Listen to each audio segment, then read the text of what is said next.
तो दोस्तों आज की वीडियो में मैं आपको बताने वाली हूँ ऑस्ट्रेलिया की कुछ रोचक जानकारियाँ जो शायद आप लोगों को पहले ना पता हो। तो दोस्तों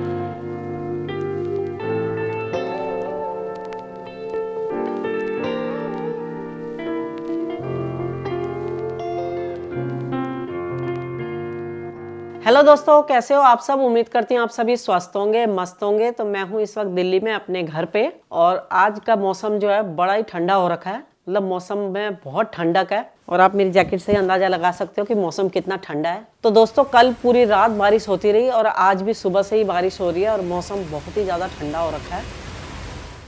फाइनली हमारे पासपोर्ट आ गए हैं, ये मैं आपको दिखा देती हूँ।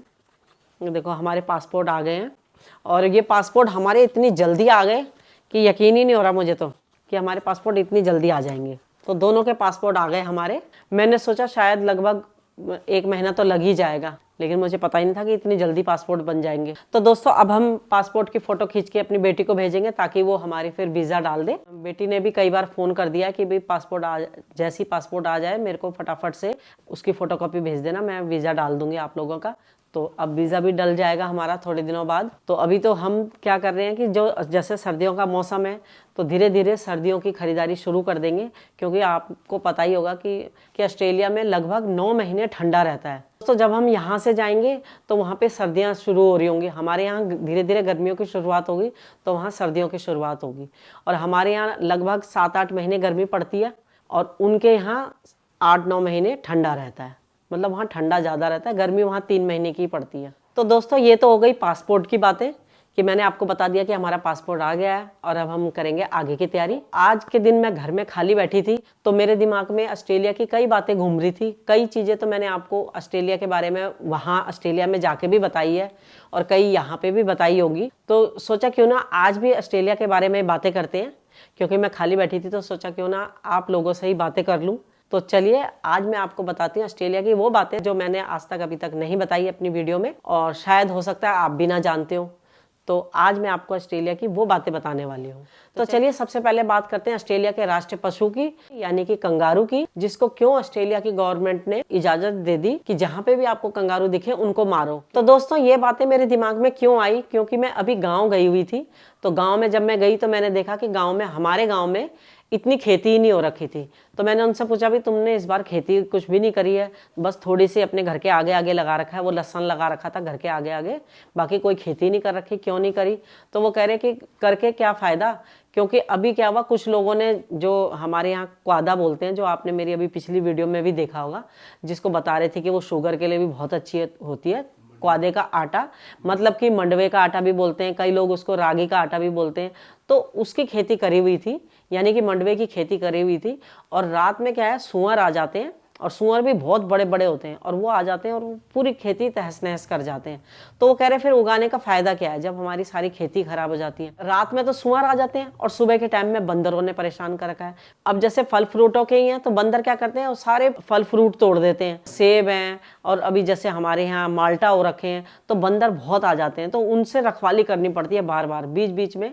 दिन में तो क्या होता है, उठे होते हैं तो चलो फिर भी बीच बीच में भगा देते हैं, लेकिन रात में तो सब सो रखे होते हैं। तो वहाँ की जब मैंने खेती बर्बाद होते हुए देखी तो मुझे याद आया कि आज से बरसों पहले जब ऑस्ट्रेलिया में इस तरह से खेती बर्बाद हो रही थी और वहाँ के जो किसान थे उन्होंने गवर्नमेंट से कहा कि भाई वहाँ कौन से जानवर उनकी खेती बर्बाद करते थे, वहाँ थे कंगारू। वहाँ कंगारुओं की जनसंख्या बहुत ज़्यादा हो गई थी, इतनी ज़्यादा हो गई थी कि वो क्या करते थे कि जो किसानों की खेती थी वहाँ पे वो उसको बर्बाद कर देते थे। वो क्योंकि वो सारे इकट्ठे झुंड में आते हैं और वो सारे इकट्ठे बर्बाद करके चले जाते हैं। तो जो वहाँ के किसान थे उन्होंने ऑस्ट्रेलियन गवर्नमेंट को कहा कि भाई हमारी जो खेती है उसको सारे कंगारू बर्बाद कर रहे हैं, तो उनका कोई उपाय निकालो। तो वहाँ की गवर्नमेंट ने इजाज़त दे दी कि जहाँ पे भी आपको कंगारू दिखे उनको मारो, क्योंकि उनकी जनसंख्या बहुत ज़्यादा थी। तो वहाँ की गवर्नमेंट ने ये बोला कि जो भी इन कंगारुओं को मारेगा उनको पैसे भी मिलेंगे। तो जिनके पास भी लाइसेंस था बंदूक रखने का, उन्होंने मतलब उन कंगारुओं को मारा और बहुत पैसा कमाया उस टाइम। और जब उनकी संख्या नियंत्रण में आ गई फिर उनको मारने पर रोक लगा दी कि अब उनको कंगारुओं को कोई नहीं मारेगा, क्योंकि अब उनकी संख्या नियंत्रण में आ गई थी इसलिए।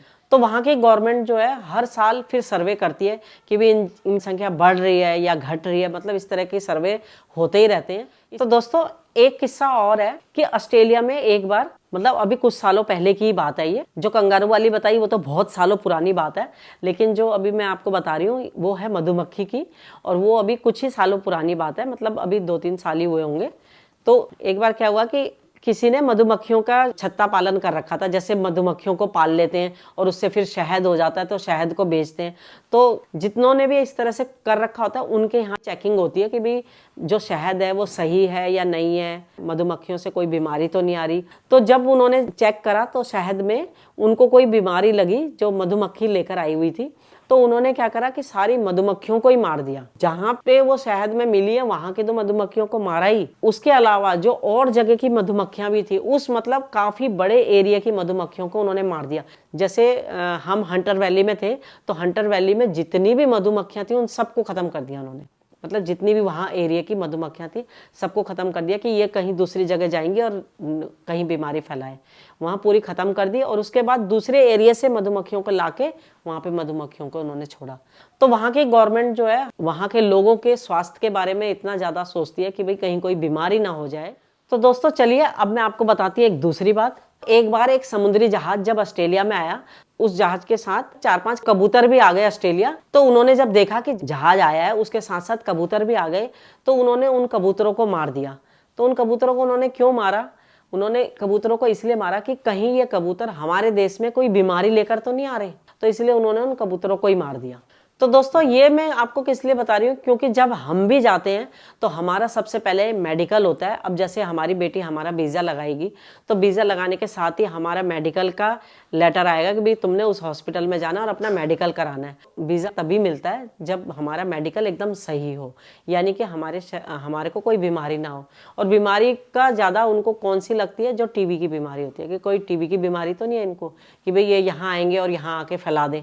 तो इसलिए कोई भी जब ऑस्ट्रेलिया जाता है तो उसका मेडिकल जरूर होता है, मेडिकल टेस्ट होता है जिसमें कि कोई बीमारी नहीं निकलनी चाहिए। तो दोस्तों कहने का मतलब ये है कि वहाँ की गवर्नमेंट इस चीज़ का बहुत ध्यान रखती है कि कोई बाहरी हमारे देश में कोई बीमारी लेकर ना आ जाए, यानी कि कोई भी दूसरे देश से आ रहा है तो हमारे देश में कोई बीमारी ना लेकर आ जाए। तो दोस्तों एक और वाक्य है कि हमारे यहाँ से इंडिया से कोई ऑस्ट्रेलिया गया और एक लेके गया वो तवा जिसमें हम रोटियां बनाते हैं। तो उस तवे का जो हैंडल था वो लकड़ी का था।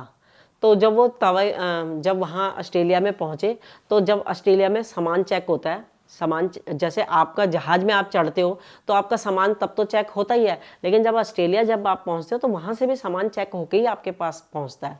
तो जब उसका सामान चेक हुआ तो उसमें जो तवा आया था, तवे का हैंडल था वो लकड़ी का था।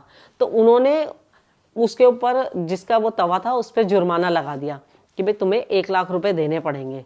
तो उन्होंने कहा भाई क्यों, ये तो तवा है, इसके क्यों 1 लाख रुपए देने पड़ेंगे? तो उन्होंने कहा कि जो ये तवा था उसके हैंडल में, जो उसका हैंडल था लकड़ी का, उसके अंदर कीड़े थे छोटे छोटे।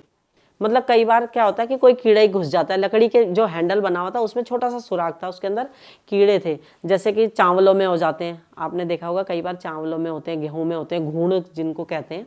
तो इस तरह के कीड़े थे उसमें। तो उसके लिए उस पर जुर्माना लग गया कि भाई इस तरह की चीज़ क्यों लेकर आए, मतलब ये चीज़ पहले से देखनी चाहिए। इसलिए वहाँ पे क्या है, लकड़ी ले जाना भी मना है। मतलब कोई लकड़ी की चीज़ लेके जा रहे हो तो उसमें कोई भी ऐसा कुछ कीड़ा वगैरह नहीं होना चाहिए। तो चलिए दोस्तों ये थी मेरी एक छोटी सी वीडियो। पसंद आए तो प्लीज़ लाइक करना, शेयर करना, कमेंट्स करके बताना कैसी लगी। तो धन्यवाद, फिर मिलेंगे आपसे अपनी किसी नई वीडियो में। तब तक के लिए धन्यवाद। और हो सकता है जब तक आप ये मेरी वीडियो देखो तब तक बारिश बंद ही हो जाए।